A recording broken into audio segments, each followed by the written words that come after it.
Welcome. Thank you. Well, I've got to tell you, I was quite surprised at the response. I sort of put blockchain in the invite and look how many people turned up. Isn't that fantastic? It's amazing. Yeah, and welcome you over from Perth. Yes. Which I love. There's a great startup scene over there, but small. But I just want to step back and just find out a little bit about your history. What was your first job? Was entrepreneurship in your family? How did you kind of end up to where you are today? Well, my dad was a businessman, and he was quite a wheeler and dealer. So I think that definitely had an impact on my kind of exposure to business and interest in it. And then in terms of Power Ledger, it was a bit of an accident how that started. Like, I was at the tail end of my PhD and I designed a solar and battery system for an apartment building, and I was trying to find software that could allocate units of electricity to each apartment, and if someone wasn't home to consume their allocation of electricity, they could trade it with their neighbour, and I couldn't find anything that did that. And then in January of 2016, a former colleague of mine from investment banking introduced me to a couple of blockchain developers. And I just had a baby about 6 weeks earlier. They came over to my house, and I remember sitting on the couch listening to them and going, what on earth are they talking about? Like, I actually, thought they'd drunk some Kool-Aid. But anyway, I started looking online about blockchain and saw that there were these projects in energy, and I got really excited, and I introduced them to Dave Martin, one of the other co-founders, and he got even more excited and basically said, I'm setting up a company, do you want to join me? And I went, let me think about it, yes. And we formed the company in May 2016. And Dave's background is in energy networks. So he'd seen the situation with electricity networks where there's declining utilisation of the network, and therefore the people left using it are paying more. And that if you could reimagine the grid as a trading platform, as a transactive grid, you could maintain utilisation of it and therefore its relevance. And in my case, the apartment buildings, I saw that in a microgrid situation, the blockchain could enable trading of electricity within an apartment building or an office building or a shopping centre. And so they were the two first products that we came up with when we formed the company. Cool. Now, when we look back at successful startups, timing has been a really key element of the success. I mean, there were people trying to do video on the net before YouTube, there was social media before Facebook. Why did you feel like that was the right time to start Power Ledger? Well, you make it sound like it was by design, but it was just sort of, random set of circumstances that kind of coalesced together. But in terms of, I think we could all see that the market disruption was happening with electricity, and that although solar panels were becoming really cheap, battery prices were coming down, and wind was cheaper than gas, there wasn't a revolution happening in electricity markets. And you realise that it's not just about the price of that, but technologies that enable their deployment and provide a proper return. And what the blockchain offers for electricity, at least, is that consumers can get more of a return for the value that they provide to the network, or small players can help solve big problems collectively. So many households could collectively provide electricity in the peak and receive capacity payments, which at the moment is the domain exclusively of large utilities. And so what the blockchain offers is a level of sophistication to create a more bona fide marketplace. Yeah, so I think that we didn't really necessarily hadn't thought all that stuff through when we formed the company, but I think our gut just went, yeah, we feel like there's something here, and the more we've pursued it, the more strongly we've felt that. Yeah, it's kind of like, that was actually my next question, was how confident were you that blockchain was the right technology to base this on? I mean, I didn't even really understand what the blockchain was when I set up Power Ledger, to be honest with you. So, I mean, it took me so long. I understood components of it, but then the actual full complexity of it and the power of it, that probably I only really got it 6 months into looking at it that deeply. And today it still surprises me when I contemplate new aspects of it, things that it could enable in an electricity market. So it's kind of like peeling back an onion. Cool. Now, we hear a lot of talk of ICOs at the moment, and of course we hear these amazing stories of people raising lots of money very quickly, and I suppose that attracts different types of people to try and get ICOs off the ground. Can you just tell me a little bit about that story of how you came up with the idea that you thought ICO would be the best way to raise money, and just start off with that. Yeah. Sure. So in our platform, if you want to trade peer-to-peer, you need sparks, which is a tokenized unit of electricity, a bit like phone minutes. 1 spark is 1 cent. And how it works is that your energy company will sell you sparks and allow you to trade peer-to-peer. But when you pre-sell a product to a customer and they haven't yet got it, you need to make sure that you trust them to redeem that product or service. So, for example, if you get a gym membership and you buy 12 months up front, you want to make sure that that company is going to operate at the end of it, or if you buy phone minutes, etc. And banks manage this risk, it's called merchant risk, by taking collateral against companies that pre-sell products that they haven't yet delivered to the market. And in creating the ecosystem, we thought about that. How do we create that, deal with that risk, the risk of non-payment? And so we designed the power token as a form of collateral that the application hosts, so the energy companies, would need to sell their customers sparks and trade peer-to-peer. So it's the way the system maintains its integrity and self-regulates itself. And so when we thought about how do we design a system that actually could become, a distributed autonomous organisation, and that the power token was an essential element of that. So that's one thing. And then the other thing was we were looking at what was going on in the market. And there were so many companies that were basically, selling an idea, and they didn't have a platform or applications or projects, and we had those things. And I think we just went, well, what if they can do it, why can't we? So I'd say somewhat audaciously we thought we would just do it. Yeah. You almost described the dot-com boom in 1999 there. Lots of people raising money on not very much. Well, I think it's totally analogous, actually. I refer to that quite often because people will talk about the blockchain or crypto being a bubble, and it may well be that there are many companies that are no longer there in a short while. And I think when the dot-com boom happened, there was a big acceptance in the market for ideas and concepts. And there came a point where the investors no longer accepted that, and they basically sold out of those companies. And I think we're in that same market creation phase with crypto. I mean, the fact that it was a bubble didn't mean that the technology disappeared. Sure. Obviously, it's a major part of economies around the world. And I think with blockchain and crypto, it's the same thing, but the composition of the market participants will look very different, I think, in a year and even 2 or 3. Yeah, interesting. So you launched the ICO with a pre-sale. How did that work? How do you get one of these things off the ground? Well, we kind of didn't know exactly. We thought we knew how it worked, and then we discovered how it worked afterwards. But the pre-sale, we sold $8.8 million US worth of power tokens at 8.8 cents per token, and I think we sold out in about 72 hours. And prior to that, we'd had a private pre-sale as well, where some of the larger institutional buyers were able to participate too.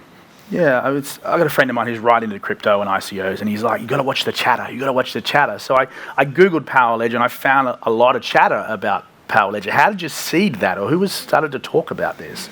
Because you're in Perth, right? You're not in Manhattan or somewhere No, there were a few things. Like, I was fortunate enough to be invited to Sir Richard Branson's Island in July last year for the Blockchain Summit. Mm-hmm. I met a lot of people there working on blockchain for social good. So that was great to plug into the blockchain matrix, as it were. And then also we did a lot of roadshows. So we were out visiting companies that are investing in blockchain. And then also, I was up till like 2 or 3 o'clock in the morning for like 6 weeks of my life, posting things and answering questions in the chat, and that was the same for the other co-founders as well. So it was blood, sweat, and tears, basically. Yeah, I think people do forget about that sometimes it's just lots and lots of one-to-one repeating nurturing relationships there. So the pre-sale finishes, and then the ICO happens, right? So about a week later. About a week later. So what happens then? Well, a few things happened. We had the China ban on ICOs, the crypto crash. Mm-hmm. Korean government banned ICOs as well.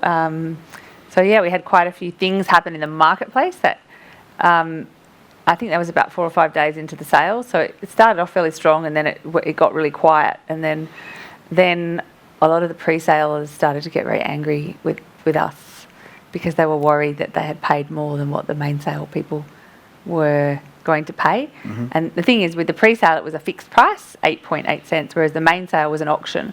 And so basically there was a pool of funds committed, and the price would be known at the end, the total amount of tokens divided by the amount of funds pledged. But it was a 4-week main sale, and so of course for the first week and second week it was a low price, and every time more money or funds were pledged, the price went up, but you didn't know what it was going to end up at the end. So a lot of people had pre-decided, I guess, what the outcome was going to be, and so we were managing a lot of expectations and saying, people in the chat who were actually very angry, and I got quite a few death threats as well. Yeah, I mean, it was pretty intense, but I think it kind of flicked some kind of switch in me where I used some choice language and said, I'm going to show you. And that made me really like, we're going to make this thing work. And I think that we did. Yeah. So now, just quickly, I did miss a bit there. You're also the Lord Mayor of Perth. No. I was acting Lord Mayor. Right. But the council at the City of Perth actually got suspended on Friday. So there's now an inquiry into the affairs of the city. Is this why you're racing back tonight? Is that right? No. I've got a 2-year-old. So, and this is actually, she's 2 years and 3 months old, and I've been on 23 business trips since she was born, and I've taken her on every single trip with me. With my mum or my husband or my nanny, but I'm now 5 months pregnant and it's really hard. So this is the first trip that I've been on without her, and it's one night, but it's felt like quite a long time. Look, if Power Ledger doesn't fly, you probably could run time management courses, I would say, after this. So you're on the Perth City Council. You've got a blockchain startup and a 2-year-old, and you're currently with child. Yes. It sounds a little busy. How do you juggle that?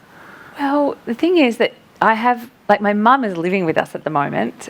She sold her house and she's building an apartment. So, she moved in with us to help her, but she's ended up helping a lot. So she's been with us 10 months and she does quite a lot of things around the house. And then I've got a nanny and a PA, and then the team at Power Ledger and my very supportive husband. So I was going to ask about your husband, right? Yeah. So because he might have been going, I don't know if this is the best time to do a startup. Was that a long conversation or a short one? I think we didn't quite, I don't know if, I actually can't even remember if we discussed that. When there's big decisions, we always have a chat about it, but I don't recall that feeling like it was a big thing. You It was might have almost just gone sort of straight through there. Yeah, I mean, he's definitely signed some documents, so I think he was aware of it. But, he's generally very, very supportive of the things that I'm doing. And, and he, for example, in January, I went to Las Vegas for the Consumer Electronics Conference for the Extreme Tech Challenge, and he came with our daughter Amelie to Las Vegas for 5 days, and then we flew back to Perth together, and then we all flew to Switzerland for Davos for the World Economic Forum. So he's comes along to trips and stuff. Wow, well done. Yeah. That's very cool.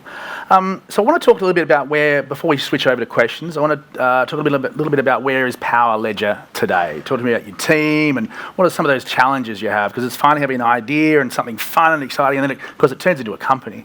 So just talk to me a little bit about where it's at today. Yeah, so I think we've got about 20 staff, and we've just brought on a really great Chief Operating Officer, Mark Van Hoof, and we've built out the capability in-house for our development, and we're now looking at user experience, so we're turning from like a prototype to something that's more product-esque. And business development-wise, things are going gangbusters. Like we've got projects in Australia, like multiple projects, India, Thailand, the US, and in the next 18 months we intend to announce another 12 projects in different countries.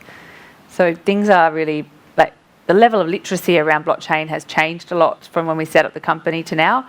When we first started talking with utilities, they were like, what is the blockchain? A bit like me at the beginning. And now you find that they already understand it, and they're thinking, we would like to do a project. And so we're starting the conversation from a very different place. So it's much faster. And I think that there's more of a recognition that peer-to-peer trading, for example, will be a part of the marketplace. And I know the regulators both domestically here in Australia and in other countries are thinking, oh, what are the rule changes that we need to make to enable this to occur? So it feels very fast moving and very exciting. Fantastic. And what, the team's rapidly expanding, it sounds like? Where are we at? We've got about 20 people, and I think we'll probably, by the end of this year be about 30. So we're in a very fortunate position with the proceeds from the token generation event, and we're just looking at from a business development perspective, what are the repeatable business models that are scalable? And the work that we're doing right now in speaking with different countries and companies, so developing countries and high-income OECD countries, is really to validate. We think these are the business models, and we're quickly trying to validate those and see where are the repeatable opportunities. And crucially, how do we increase the utilisation of the power token? Because the power token obviously has a price at the moment which is based largely on, or to a certain extent, on speculation. But in terms of the fundamental value of the power token, it's for application hosts to use it as a bond. And so the more customers that are trading peer-to-peer and the more application hosts that they have, the more power tokens will be in escrow and taken out of supply, which will ultimately determine the price. So that's in terms of the kind of overall compass of the work that we're doing. Now, as far as competitors go, do you have any competitors out there? Often when you're pushing the envelope, sometimes you'll have competitors and sometimes you won't. Often with competitors, you can have a bit of a look over your shoulder and see, well, they're doing it a little bit differently to us. Do you have anyone, do you have some competitors that you're keeping an eye on right now?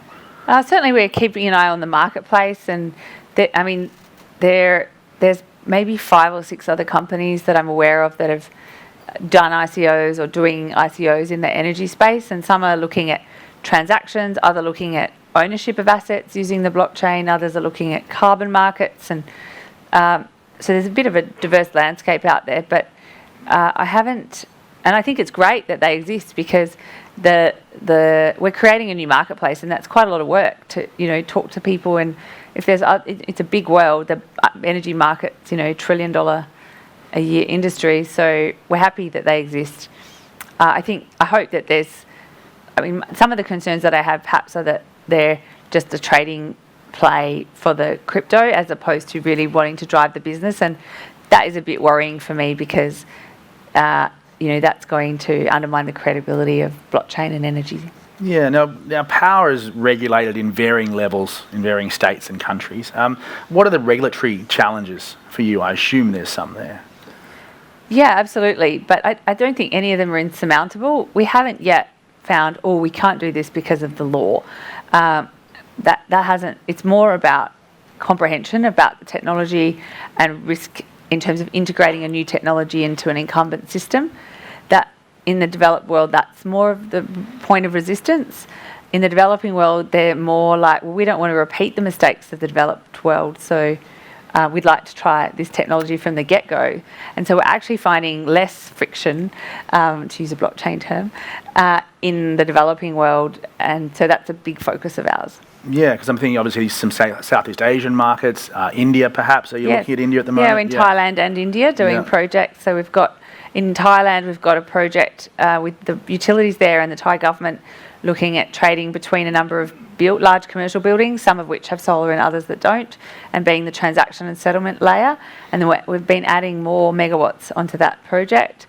And then in India, we've got a partnership with Tech Mahindra, which is a big technology company, to look at microgrids in villages. Wow, okay. Because that is one thing that's really holding India back, I believe, is its infrastructure. I know just from internet connectivity, if you leave the cities, it kind of gets non-existent. And weirdly, I was chatting to someone about the other day that has a telco, that works for a telco that has an Indian presence, and he was saying the problem is not the mobile technology and getting it out there, it's getting the power for it. Yes. So, yeah. I mean, it's one thing to, put a light in a village, someone's house in a village so they can read a book, or a cook stove, to convert that from coal to some other lower carbon kind of energy source. But actually to create industries and enterprise, you need more than just a little solar panel. And I think that's very exciting for me personally to work on like the product we're developing called Asset Germination is about how do we fund renewable energy projects to increase their uptake. And I think that if you can unlock different sources of capital, you're more likely to speed up that process. Yeah, look, most entrepreneurs that have been successful that I've met have had a vision and a goal, a bit big and audacious, but they've had a goal that they wanted to reach. What's your goal? What's your vision of where you want Power Ledger to go? Well, our mission is the democratization of power, and I really love it. And my PhD, I saw this idea of citizen utilities, and electricity systems have remained pretty much unchanged for a century, where you've had big power stations, transmission lines, distribution lines bringing electricity to homes and businesses. And in the past 10 years, we've had a new system emerging with citizen power stations. So in Australia, we've got like 22% of households with rooftop solar, and it's growing. Although it makes up a small percentage of the overall electricity supply in Australia, the growth story, I think, is very, very interesting. And citizens, rightly or wrongly, feel that their energy companies, taking advantage of them, and the idea that they could take the power back and be remunerated for the value that they might provide to the energy system is something that really appeals to them, and me personally as well. So the energy market, was very much generation-led, like generation assets, but I think it's becoming much more consumer-focused. And if you look at disruptive innovation theory, which is what I did my PhD on, a guy called Clayton Christensen from Harvard University came up with this idea, and he actually saw this phenomena, and that incumbent players can do one of a combination of three things when they see that their market share is being eroded or their profit margins being eroded, and they can fight, flight, or innovate. And in electricity markets, you can see all those things happen. So fighting against the renewable energy target, fighting to increase fixed electricity charges, so you have to pay whether you use electricity or not. Flight is do nothing or divest. And we're already seeing companies that are closing down assets and selling them off. And then innovate is where they might offer their customers solar panels or batteries or apps that help them monitor and reduce their electricity consumption. And sometimes they're fighting and innovating at the same time. But innovation isn't a guarantee of survival, but you do have to innovate to survive. But as a case in point, Kodak, invented the technology about digital cameras, and that it had hundreds of patents and had sized the market $200 billion. But they didn't understand what the business model was behind digital cameras. They thought they were going to get a slice of the action of every photograph that was taken, not realising that the business model was completely different it was all around the ancillary services. And I think with electricity it's the same. It's not just about selling solar panels and batteries. It's about providing consumers with a product that they feel is fair and that they get value out of it. And so I think peer-to-peer trading speaks to that. It's about enablement. And so, for me, I'm very personally motivated by it too. Yeah, it's interesting you make that point about innovating and then fighting it at the same time. I think, I still see it today actually with the large supermarkets, right? They have a delivery service, but they don't want every customer of their supermarket getting their goods delivered, right? They want you to come and get them from this regional distribution centre, otherwise known as a supermarket. So you see that a little bit as well. So look, I'm going to jump out to questions now. If I could just get the questions down the footer screens, I can't quite see them, that would be great. I'm going to just jump out here, hopefully I don't cause any bad sound things. So Jemma, do you see the potential for renewables to potentially destroy the grid as we know it? And do we then see regulation come in to ensure the grid survives? Well, I think that we are at a juncture in terms of the energy system, and if we don't do things to maintain utilisation of the grid, it could not exist in the form that it does today, and those left using it don't have the means to pay for it. So our technology is around maintaining utilisation of the grid, but I think that the decisions that will be made by the regulator and market operators and the government over the next 5 years will be a very big inflection point. Cool. So this question is about market cap, which they tell me is over 200 million now. Okay. So well done to you. That's very good. Thank you. Mother must be proud. What are your forecast earnings, and can you justify this valuation for a very reasonably early stage startup? I don't know the answer to that. I'm just amazed at that has happened still. I think that there's a lot of faith that's been placed in us as a result of that, and so the work that I do every day is around fulfilling our mission around the democratization of power and creating the actual fundamental utility around the power token. So a bit like the .com boom, some of the company's ideas were manifest in reality, and so that is the thing that I focus on, and I think all the people at Power Ledger are very focused on. Cool, awesome. Sean, can I just get you to wipe the questions as we do them, just so we get through as many as we can today? How do you see blockchain technology contributing to sustainable policies in this framework of smart cities? And look, we've heard the talk of smart cities for 1,000 years. I'm almost, to be honest, sick of the term, but I think you've got a bit of a take on this, so I'll be keen to get your answer. Yeah, I mean, you may be 1,000 years old, but I haven't heard for that long. That's two, okay? Three, and I'm not ordering you a Tesla at 7 o'clock, okay? So. In terms of smart cities, well, actually, Power Ledger won a Smart Cities and Suburbs grant from the federal government, along with a Data 61, Curtin and University, Land Corp, which is the state government development agency in Western Australia, and it's to look at electricity and water systems using the blockchain in Fremantle for nearly up to 2,000 homes. Okay. And I think that's quite exciting, because if you look at most urban infill projects in Australian cities are becoming more dense, they are having to upgrade water, wastewater, and also substations for electricity. So in the case of the project we're looking at, the wastewater pipes need to be upgraded, and that's millions of dollars. So instead of doing that, we're looking at putting an on-site wastewater treatment plant and a community battery. And the battery will be used to provide electricity to the houses, to power the wastewater treatment plant, and also to sell electricity into the grid in the peak and attract payments in the capacity market. So I think that the metabolism of cities could be enabled by technologies like the blockchain, and hopefully we'll prove that with that project. Okay. This is a little bit of a leading question as well. So apart from microgrids, do you see any other great use cases in the not too distant future where blockchain can make citizens' lives better? Yeah, so trading across the regulated network, like peer-to-peer. Not everyone can afford solar panels even with the best payback period, but using our platform, you could purchase solar electricity from your neighbour who does have them and maintain utilisation of the grid. So I think that, and then you've got also large solar farms that could sell to many customers, whereas presently they would have what's called an off-take agreement where they might sell to a few larger users. So it provides them with a bigger source of customer base. So I think that the regulated network is a big and exciting opportunity.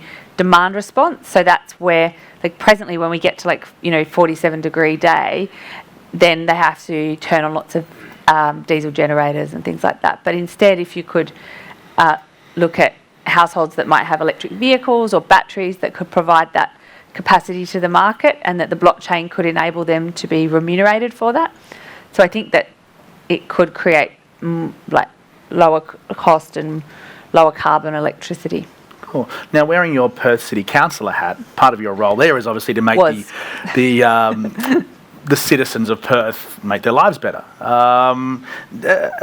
In politics, I mean, are they looking at this stuff? How did you find it? Were you the only one waving the flag for this thing, or? Well, actually, I was invited to do a talk last week with the Australian Local Government Association, and I actually did a talk on the blockchain in local government.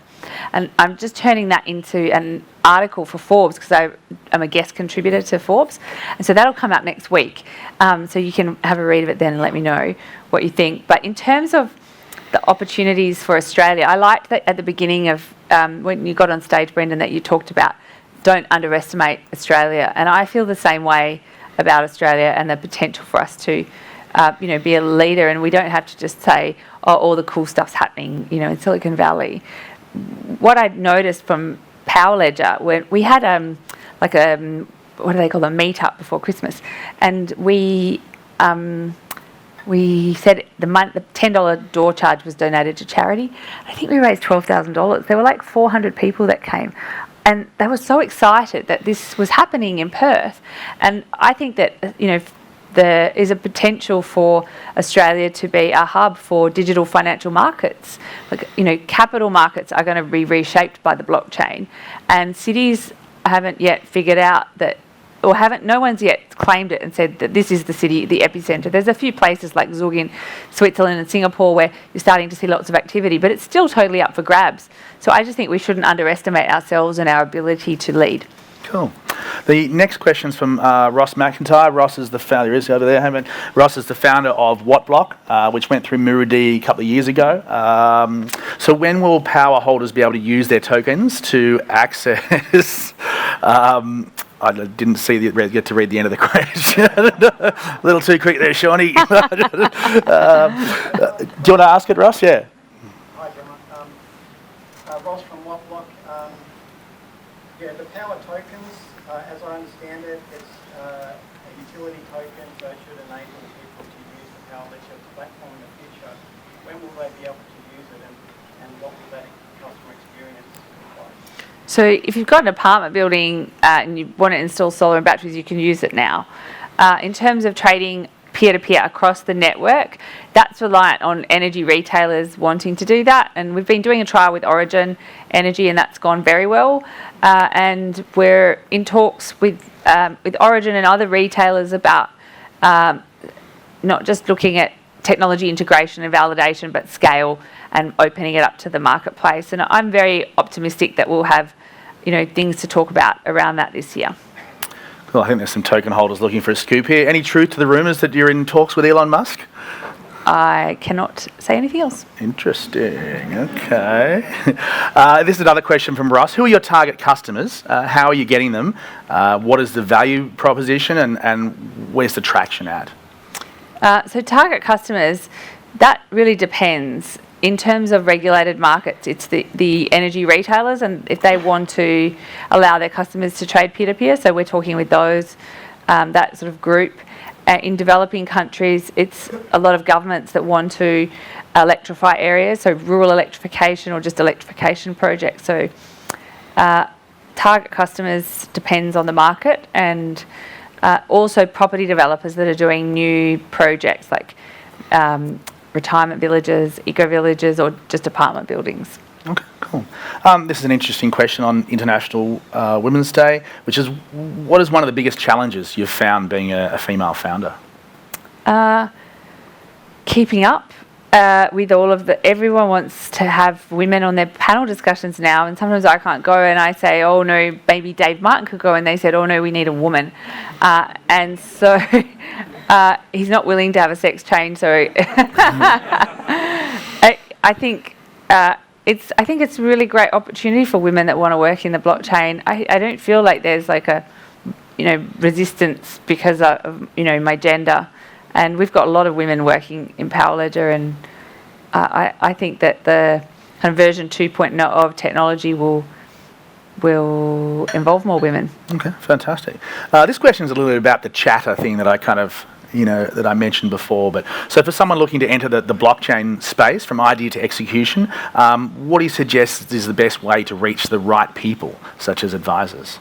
I assume maybe they're even talking about ICOs here, I'm not sure.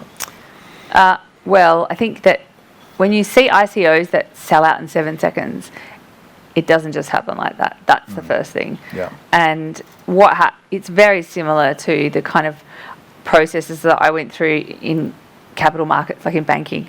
So you do roadshows, you pitch to would-be investors or purchasers, market participants that want to be involved in your platform, and you need quite a lot of geographical reach. So there'll be kind of whale type investors in different markets, and they'll seed the ground with the crowd in their local market. So I think don't underestimate the amount of pre-work that needs to be done to have a successful ICO. And I think that the market a year ago is very different to now. Perhaps there was more tolerance to an idea or vaporware, but I think now people are saying, have you got a platform? Do you have applications? Do you have projects? Do you have customers? And you have to pretty much say yes to those things to raise serious money. Did you have conversations with venture capitalists about raising that way? Yeah, so we did 2 rounds of funding before we did our token generation event. Mm-hmm. And so, yeah, we created pitch decks and did all that kind of stuff and spoke to venture capitalists as well. And then how did you find that experience? Well, it was they've got a lot of terms that they want to include in the contracts, and you have to realise how much of your soul you're selling to them when you take their money. I definitely noticed a difference between the US and here when it comes to dealing with VCs. The VCs over there, they're at all the events, they're competing over deals constantly. I don't see that as much over here. No, I think the thing that I noticed when we were doing the private pre-sale for our token generation event, I did come out to Sydney and Melbourne and pitch to quite a lot of investors who had never invested in any crypto before, and they're like, yeah, we like it and we're really interested, but we're not going to put in any money. By contrast, after the NECA summit that I went to, a lot of the people there subsequently, they said, oh, I want to find out what you're doing. And so I got on a phone call with them, and 15 minutes later, they'd signed a check for $500,000. So it was such a big contrast in the level of sophistication of the market there and the ability to see opportunity in emerging blockchain space. So I think that just in terms of mainstream finance and also financing for blockchain, I think we do need to speed up the rate of literacy and create more capability in the market. Did that Necker Island, that blockchain summit, did that kind of blow your mind? Or did it also validate, hey, are we doing the right thing here? Did you see crazy ideas? Like, what was that experience like? I didn't get an invite. I asked Paula and she didn't get an invite. So, yeah. Well, I got invited 24 hours before I had to get on the plane. And I was still breastfeeding my child at the time. And so I took her with me 37 hours, 4 flights, just her and I. It was pretty crazy. Wow. And I thought, and it cost so much money to fly there last minute as well. And I think we used about 1/3 of the money we had left in the bank just on the flights. And so we were like, everyone in the team was like, it better be good. It better be good. Wow. And it was, there were about 50 people from different blockchain companies, and they were all doing the blockchain for social good. So it was very inspiring to be around people that were trying to solve issues around identity, to stop child trafficking, to dealing with land registries in Eastern Europe. Because of the political unrest, the land theft had become a big problem, and replacing the land registries with the blockchain had virtually wiped out land theft. So these were, really amazing things that I was seeing. And you're lucky you got to go to Necker before the hurricane knocked it out as well. Yeah.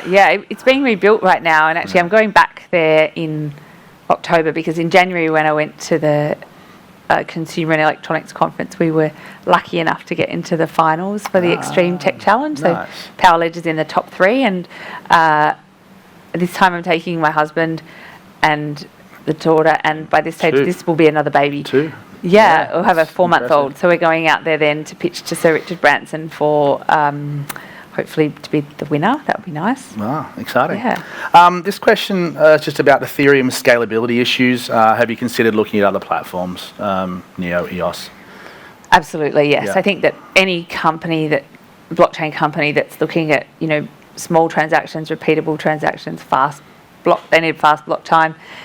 Everyone's talking about this as a big problem, but I actually think it's overstated. There's plenty of blockchains out there that are, pitching to us and that we're looking at that will solve that problem. Awesome. Can I just get a time from someone that might be wearing a watch? Where are we at the moment?